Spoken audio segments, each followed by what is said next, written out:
आज के एपिसोड की शुरुआत होती है एक भावनात्मक मोड़ से, जहां अनुपमा और जसप्रीत भारती को याद करके बेहद भावुक हो रहे होते हैं। जसप्रीत कहती है, भारती के बिना ये घर घर जैसा नहीं लग रहा। उसकी हंसी, उसकी डांट, सब कुछ अब भी कानों में गूंज रहा है। तभी अनुपमा अपनी भावनाओं को जाहिर करते हुए कहती है, ऐसा लग रहा है जैसे अभी भारती आएगी और कहेगी, ये लो अनुपमा ताई, सिद्धि विनायक का प्रसाद खा लो। फिर जसप्रीत सवाल करती है, भारती तो भगवान को इतना मानती थी, पूजा पाठ में डूबी रहती थी, फिर भी उसके साथ ऐसा क्यों हुआ? अनुपमा उसे ढांढस बंधाते हुए कहती है, चिंता मत करो, भारती बहुत अच्छी है, भगवान उसके साथ कुछ बुरा नहीं होने देंगे। इसके बाद जसप्रीत भावुक होकर बताती है, जब मेरा दिल टूटा था, जब मैं बुरी तरह से टूट चुकी थी, तो मुझे उस ट्रॉमा से बाहर निकालने वाली भारती ही थी। उसने मुझे संभाला, जबकि वो खुद अपने पति के धोखे से जूझ रही थी। ये कहते कहते जसप्रीत और ज्यादा रोने लगती है। अनुपमा उसे संभालते हुए प्यार से कहती है, कुछ नहीं होगा भारती को, अगर सोच अच्छा है तो परिणाम भी अच्छा ही होगा। खुद को संभालो, अगर तुम खुद को नहीं संभाल पाओगी तो भारती को कैसे संभालोगी? तभी जसप्रीत का फोन बजता है। उसके बॉस का कॉल होता है। जसप्रीत सकुचाते हुए अपने बॉस से 1 लाख रुपए के लोन की गुजारिश करती है और कहती है, मैं अपनी सैलरी से हर महीने कटवा दूंगी सर, पर प्लीज अभी बहुत जरूरत है। बॉस जवाब देते हैं, लोन की प्रोसेस और अप्रूवल में 1 हफ्ता लग जाएगा। जसप्रीत विनती करती है, सर मुझे कल ही लोन चाहिए, बहुत अर्जेंसी है। लेकिन फिर भी बॉस नहीं मानते। ये सब बात जसप्रीत अनुपमा को बताती है। अनुपमा भी चिंता में पड़ जाती है। अस्पताल का 50,000 कहाँ से आएगा, ऊपर से मकान का किराया भी देना है। इन सब बातों को सोचते सोचते दोनों और ज्यादा परेशान हो जाती हैं। दूसरे दृश्य में प्रार्थना अपने पापा के कमरे में होती है, जहां वह प्राग, प्रेम और राही के साथ बैठी बातें कर रही होती है। प्रार्थना कहती है, पापा ये बच्चा गौतम का है, अंश का नहीं। तभी पीछे से एक तेज आवाज आती है। गौतम प्रार्थना की बातों को काटते हुए चिल्लाता है, झूठ मत बोलो, अपना पाप मेरे सिर पर मत मढ़ो। प्रार्थना शांत लेकिन मजबूती से कहती है, सॉरी पापा, आपसे इस तरह बात कर रही हूँ, इसका दुख है, लेकिन सच्चाई ये है कि उसे ये बच्चा नहीं चाहिए था। उसने मेरे साथ कई बार जबरदस्ती की। तभी पीछे से मोटी बा गुस्से में आकर कहती है, चुप कर बेशरम, अपने बाप के सामने इस तरह की बातें करते हुए तुझे शर्म नहीं आती? भूल मत, गौतम तेरा पति है। प्रार्थना बिना डरे जवाब देती है, पति है, परमेश्वर नहीं।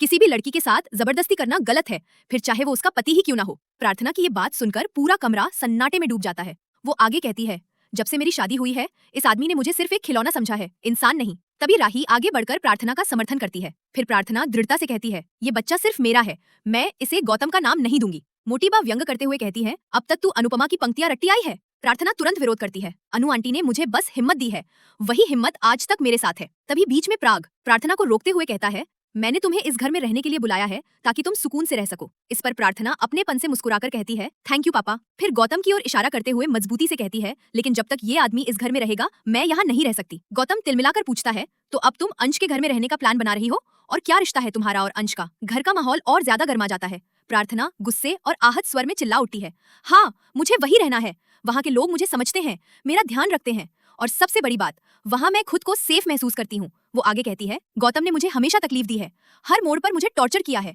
लेकिन अंश ने हमेशा मेरा साथ दिया है, मुझे संभाला है। ये सुनकर वहाँ मौजूद सभी लोग स्तब्ध रह जाते हैं। फिर प्रार्थना ये स्पष्ट करते हुए बोलती है, हाँ ये बच्चा अंश का नहीं है और मेरे और अंश के बीच कोई शारीरिक या वैवाहिक रिश्ता नहीं है। फिर थोड़ी देर रुककर गहरी सांस लेते हुए संतोष भरे स्वर में कहती है, लेकिन ये भी सच है कि पहली बार मैं खुश हूँ और उसकी वजह सिर्फ अंश है। इतना कहकर सबके सामने वो पहली बार अंश के लिए अपनी भावनाएं जाहिर करती है। उसने मुझे कभी किसी चीज के लिए मजबूर नहीं किया, बस समझा, सहारा दिया, और आज जब सबने मेरा साथ छोड़ा वो मेरे साथ खड़ा रहा। उसकी ये बातें सबको चौंका देती हैं। सन्नाटा छा जाता है। फिर प्रार्थना वहाँ से चली जाती है। उसके जाते ही ख्याति वहाँ आती है और व्यंग कसते हुए कहती है, बधाई हो, अनुपमा का एक और प्लान कामयाब हो गया। अनुपमा भगवान श्री कृष्ण की आरती गा रही होती है, भावों से भरी हुई। उसकी आंखें बंद है, हाथ जुड़े हुए। आरती के हर शब्द में भक्ति और प्रार्थना है, भारती के अच्छे स्वास्थ्य की कामना लिए। तभी पीछे से भारती धीरे धीरे चलकर वहां आ जाती है। अनुपमा को गाते देखकर वो भी उस आरती में शामिल हो जाती है। बहुत ही भावुक पल होता है। 2 माएं एक साथ भगवान से अपने अपनों के लिए प्रार्थना कर रही होती हैं। तभी वहां आती है सरिता ताई और चौल की कुछ महिलाएं। सरिता ताई कहती है, अनुपमा ये लो, मोहल्ले की सभी औरतों ने मिलकर कल की सत्यनारायण कथा से जो पैसे बचे थे वो सब भारती के इलाज के लिए इकट्ठा किए हैं। ये सुनकर अनुपमा और जसप्रीत की आंखें भर आती हैं। वो सबको आशा भरी निगाहों से देखती हैं। महिलाएं आत्मीयता से मुस्कुराकर कहती हैं, रख लो बहन, ये अब तुम्हारे काम के हैं। अनुपमा और जसप्रीत सबका आभार व्यक्त करती हैं। अनुपमा कहती है, हॉस्पिटल का बिल तो बहुत ज्यादा है, पर ये पैसे भारती की दवाइयों के लिए बहुत मदद करेंगे, मेरे पास तो इतने भी नहीं है।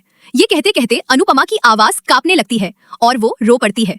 अनुपमा आंखें बंद करके बोलती है, इस मुश्किल में कान्हा जी ने डाला है, अब वही इस मुश्किल से निकालेंगे भी। इसके बाद अनुपमा और जसप्रीत फिर अस्पताल के खर्चों के बारे में सोचने लगती हैं। दृश्य 2।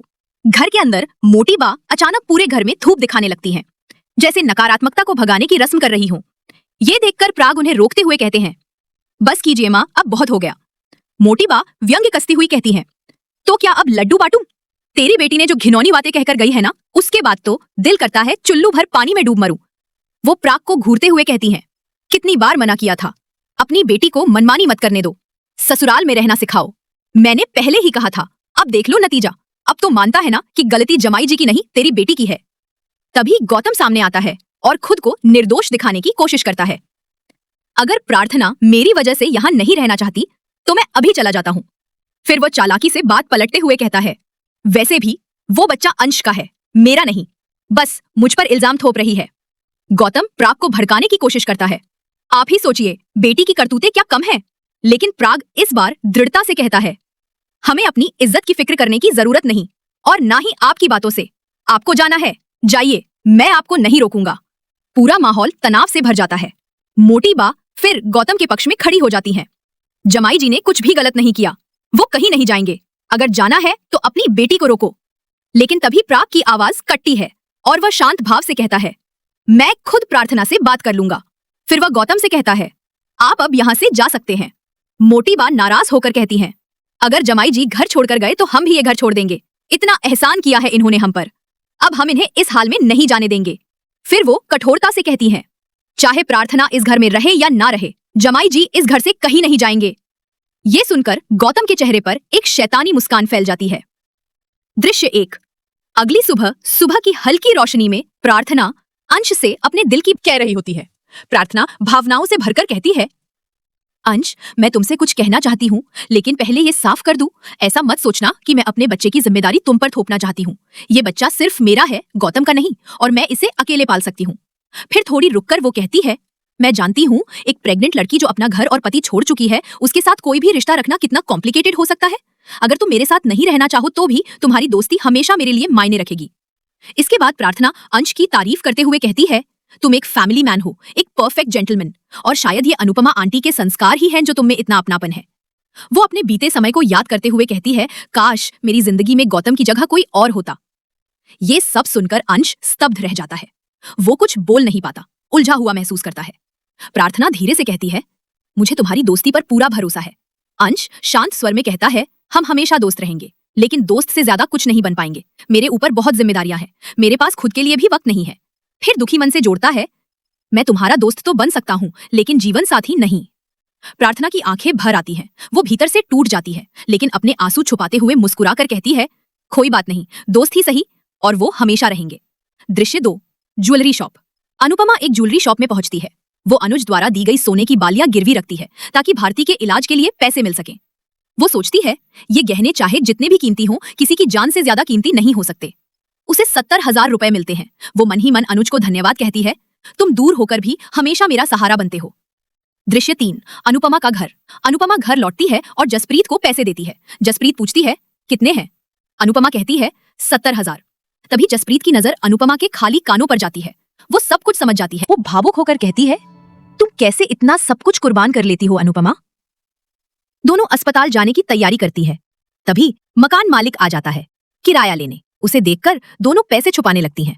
मकान मालिक सख्त लहजे में कहता है, इस बार बिना किराया लिए मैं नहीं जाऊंगा। वो लोग उसे भारती की हालत समझाने की कोशिश करते हैं, लेकिन वो सुनने को तैयार नहीं होता। वो धमकी देता है, कमरा खाली करवाइए, सामान बाहर फेंक दूंगा। तभी अनुपमा बर्दाश्त नहीं कर पाती, वो किराया दे देती है।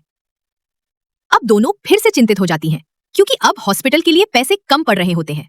वे जल्दी से अस्पताल के लिए निकल पड़ती है। दृश्य 4। पाखी और ईशानी। पाखी अपनी बेटी ईशानी से कहती है, देखो, अगर तुम चाहो तो तुम भी परी की तरह जीवन जी सकती हो। स्टाइल, क्लास, लाइफस्टाइल सब तुम्हारे सामने है। वो उसे अपने क्लाइंट के बेटे से बात करने के लिए जोर देती है। दृश्य 5। अस्पताल में। अनुपमा और जसप्रीत अस्पताल पहुंचती हैं। भारती को होश आ चुका होता है। दोनों खुश होकर भारती को देखकर मुस्कुराती है। वो माहौल को हल्का करने की कोशिश करती हैं। भारती धीमे से मुस्कुराती है और पूछती है, सुमित कैसा है? ये सुनकर अनुपमा और जसप्रीत एक दूसरे का मुंह देखने लगती है। अनुपमा बात को टालते हुए कहती है, तुम तनाव मत लो, वो ठीक है। लेकिन भारती बार बार सुमित के बारे में पूछने लगती है। तब जसप्रीत मना करने के बावजूद बोल पड़ती है, वो ठीक है, तैयार होकर यहाँ से जा चुका है। ये सुनकर भारती फोन करती है सुमित को। सुमित बताता है, कुछ फैमिली इमरजेंसी थी, इसलिए घर जाना पड़ा, कल आऊंगा मिलने। भारती ये बात अनुपमा और जसप्रीत को बताती है। दोनों उसकी बात सुनकर सोच में पड़ जाती हैं और यहीं एपिसोड खत्म होता है। अगले एपिसोड में भारती उठने की कोशिश करती है, लेकिन दर्द से कराह उठती है। डॉक्टर बताते हैं, स्पाइनल कॉर्ड में मेजर इंजरी है, सर्जरी जरूरी है, लाखों का खर्च आएगा, जल्दी से जल्दी पैसे जमा करवाइए। वहीं दूसरी ओर परी और राही डांस चैंपियनशिप की बात कर रही होती हैं। राही टीम बनाने को लेकर घबराती है, तो परी उसे हिम्मत देती है। इसी बीच अनुपमा डांस चैंपियनशिप में खुद को रजिस्टर करवा देती है।